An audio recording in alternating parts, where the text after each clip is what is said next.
बुझनी एही फागुनमा में उठतौ सटर जैतौ रंगाई दुकान लहंगा के तोर सामान रंगतौ छपरा के खाटिया हीरा नग छौरी लहंगा के तोर सामान रंगतौ नवादा के खाटिया हीरा नग छौरी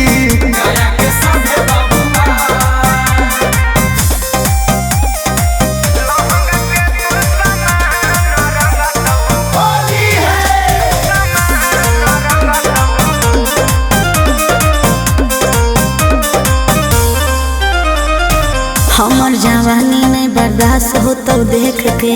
पेन्हिले गोईठा के चश्मा रे फेरा में रहम जे हमर रे छौड़ा फगुए में हो जइतो दसमा रे चीजा रंग तो देखी पांडे जी पतारा पसावान के होली में बनतो जतारा छूट जइतो धधाई लगे छौरी चलल सिनेमा के तान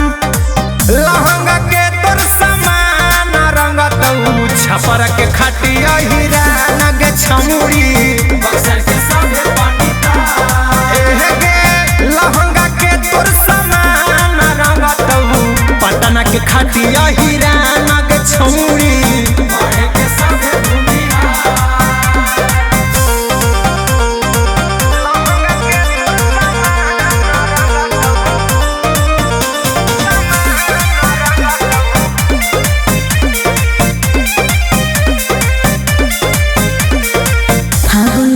के हवा से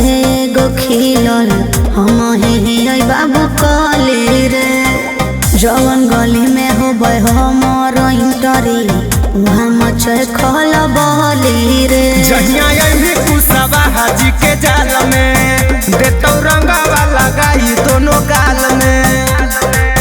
अर्जुन देवा कुंदन के छौरी बनी जो होली में जान